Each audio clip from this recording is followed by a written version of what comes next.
नमस्कार मित्रांनो, आज आपण पाहणार आहोत डॉक्टर सी.व्ही. रमन यांच्याबद्दल माहिती।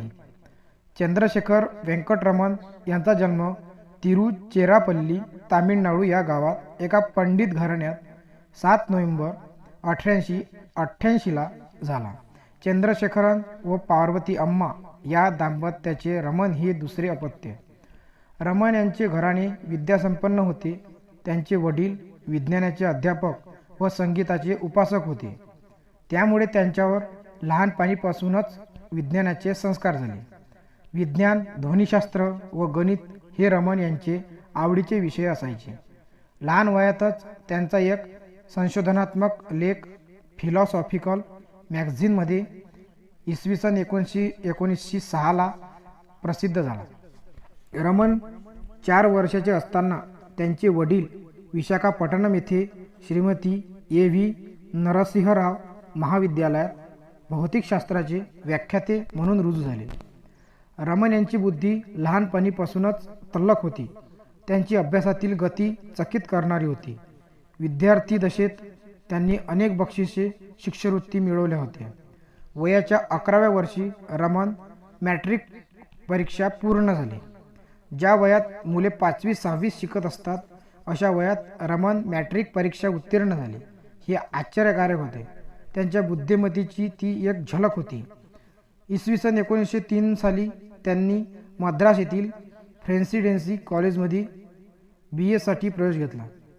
त्या कॉलेजमधील सर्व प्राध्यापक युरोपियन होते। अल्पवयीन पण प्रखर बुद्धीच्या रमनबद्दल सर्वांना कौतुक वाटत होते। त्यामध्ये भौतिकशास्त्र व इंग्रजी हे आवडत होते। इसवी सन 1904 ला BA उत्तीर्ण झाले। विद्यापीठाचे पहिले आले किंवा इंग्रजी या भौतिकशास्त्रात त्यांना पूर्णपणे सिद्ध मिळाले। चंद्रशेखर रमनने MA ला प्रवेश घेतला आणि वयाच्या 18व्या वर्षी ते MA झाले। इसवी सन 1907 मध्ये ते फिनान्शियल सिव्हिल सर्व्हिस FCS परीक्षेला बसले आणि प्रथम क्रमांकाने उत्तीर्ण झाले। त्याच वेळी त्यांच्या जीवनात एक आनंददायी घटना घडली। लोकसुंदरी नावाच्या मुलीबरोबर त्यांचा विवाह झाला। लोकसुंदरी ही मद्रासला सरकारी नोकरीत असलेल्या S. कृष्णस्वामी यांची कन्या होती।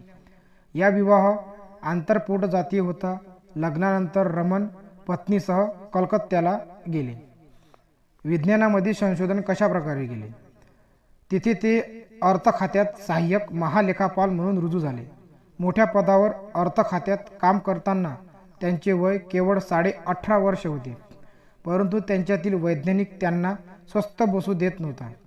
कलकत्त्यात नोकरी करीत असताना महेंद्रलाल सरकार यांनी स्थापन केलेल्या Indian Association for Cultivations of Science या संस्थेची त्यांचा संपर्क आला। ते नोकरी सांभाळून पावल्या वेळेत त्या संस्थेत काम करू लागले।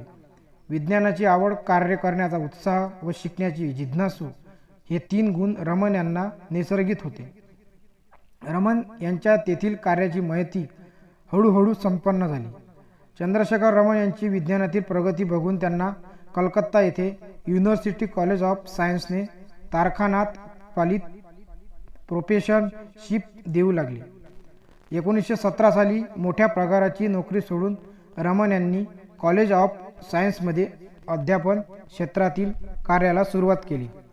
विज्ञानात संशोधन करण्याच्या त्यांचे ध्येय होते।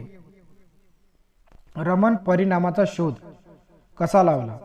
ध्वनी व प्रकाश हे रमन यांचे आवडते विषय होते। त्यामुळे वर्णपट दर्शकाच्या साहाय्याने त्यांनी विवर्तित प्रकाश लहरीचा अभ्यास केला। या संशोधनामधूनच त्यांनी रमन परिणामाचा शोध लावला। रमन परिणाम हा प्रकाश विज्ञानशास्त्रातील अभूतपूर्व शोध असून, हा शोध लावताना डॉक्टर रमन यांनी जे साधने वापरली होती त्यांच्या त्यावेळची किंमत 500 रुपये इतकी होती। रमन परिणाम संशोधनामागे त्यांनी सतत 7 वर्ष केलेले अखंड परिश्रम आणि त्यांची अभ्यासाची तत्परचर्या होती। वयाच्या 32व्या वर्षी ते इंग्लंडला गेले।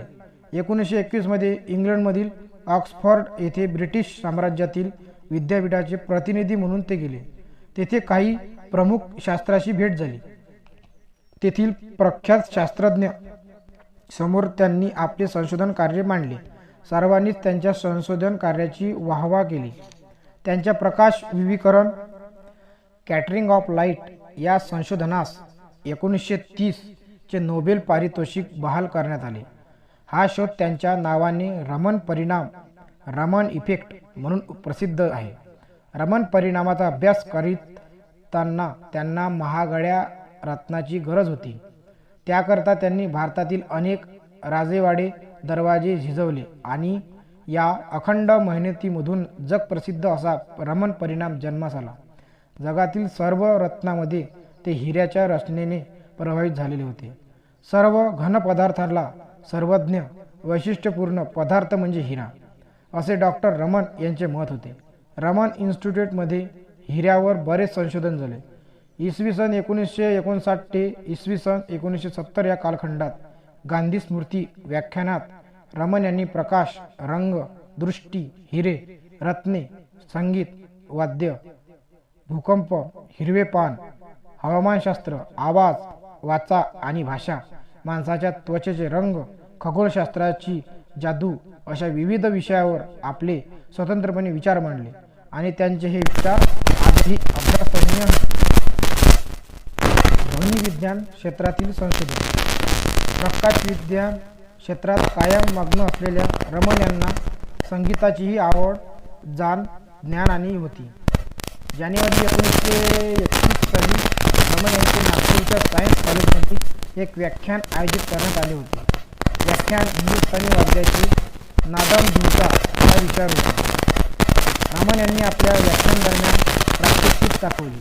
संगीताच्या शास्त्रीय कसोट्याचे तपशीलवार वर्णन केले.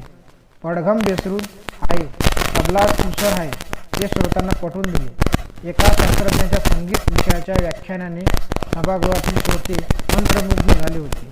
रमन यांनी वाद्याविषयी भरपूर संशोधन केले होते. डॉक्टर रमन यांना मिळालेले मानसन्मान रमन यांच्या विज्ञान क्षेत्रातील कार्याबद्दल रॉयल सोसायटी ऑफ लंडन या जगविख्यात संस्थेने इसवी सन 1924 मध्ये त्यांना फेलो ऑफ द सोसायटी हा सन्मान दिला. टोरंटो येथे British association for the advancement of Science या संस्थेने आयोजित केलेल्या परिसंवादाचे उद्घाटन त्यांनी केले. परिसंवादाचा विषय होता स्कॅटरिंग ऑफ लाईट. टोरंटो येथे गणिततज्ञाच्या आंतरराष्ट्रीय परिषदेत ते उपस्थित होते. परिषदेनंतर ते फिलाडेल्फियात गेले. येथे त्याची भौतिकशास्त्राची शास्त्रज्ञ R.A. मिलियन त्यांच्याबरोबर भेट झाली. 1933 साली ते बँगलोरच्या इंडियन इन्स्टिट्यूट ऑफ सायन्सचे अध्यक्ष झाले. रमन यांनी या संस्थेत सूक्ष्मगणक उपकरण तयार करण्यास सुरुवात केली. 1943 साली त्यांनी रमन रिसर्च इन्स्टिट्यूट ही संस्था स्थापन केली. 1928 साली ते इंडियन काँग्रेसचे आणि 1934 साली इंडियन अकॅडमी ऑफ सायन्सचे अध्यक्ष होते. पॅरिस अकॅडमी ऑफ सायन्स इत्यादी विदेशी संस्थांशी त्यांचा संबंध होता. 1929 मध्ये त्यांना सर ही पदवी प्राप्त झाली होती. त्याच वर्षी त्यांना रोम येथील मॅट्युसी मेडल, 1930 मध्ये रॉयल सोसायटी हायगेट पदक मिळाले. 1951 साली फिलाडेल्फिया इन्स्टिट्यूट फ्रँकलिन पदक सन्मानपूर्वक देण्यात आले. 1957 साली त्यांना इंटरनॅशनल लेनिन पारितोषिकाने गौरवण्यात आलेले. रमन यांच्या रमन इन्स्टिट्यूटला त्याच वेळचे केंद्रीय शिक्षण मंत्री छागला यांनी सरकारी मदत देऊ केली असता रमन यांनी ती नाकारली. मदत देऊ केल्याबद्दल आभार मानून रमन म्हणाले की सरकारी मदत घेतली तर संस्थेवर बंधने येतील. माझी संस्था सरकारी कायदे, नियम व विषय हस्तक्षेपापासून मला मुक्त ठेवायची आहे. सरकारच्या मदतीसाठी रमन यांनी आपला स्वाभिमान गहाण ठेवला नव्हता. हे विशेष पंडित जवाहरलाल नेहरू रमन इन्स्टिट्यूटला भेट दिली असता नेहरूजी म्हणाले की रमन, तुमच्या संस्थेची तुम्हाला काळजी का वाटते? सरकार तिची व्यवस्था आनंदाने बघेल. त्यावेळी रमन यांनी पंडित जवाहरलाल नेहरू यांना दिलेले उत्तर फार मार्मिक होते. रमन म्हणाले, माझी संस्था अन्य कोणत्याही सरकारी प्रयोगशाळेसारखी व्हावी असे मला वाटत नाही. 28 फेब्रुवारी 1928 या दिवशी रमण परिणामाचा शोध लागला होता. त्या प्रित्यर्थ 28 फेब्रुवारी हा दिवस राष्ट्रीय विज्ञान दिवस म्हणून साजरा केला जातो.